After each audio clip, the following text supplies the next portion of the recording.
Hello and welcome to week 7's homework video. So the first thing you'll see is number 2, keep working on your read aloud and your video and reflection. It's due on October 10th. You can submit it early and there's the link. Otherwise you can go to week 8. For the new learning, we're going to be talking about assessment and feedback. So you're going to be reading chapter 29 in your book, and then an article, and those are in the resources down below.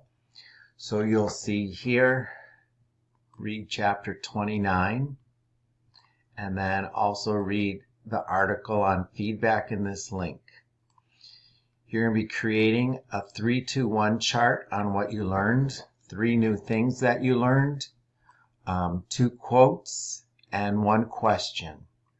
And the submission link is on the bottom here, and I submitted the details of the lesson or the homework in here as well.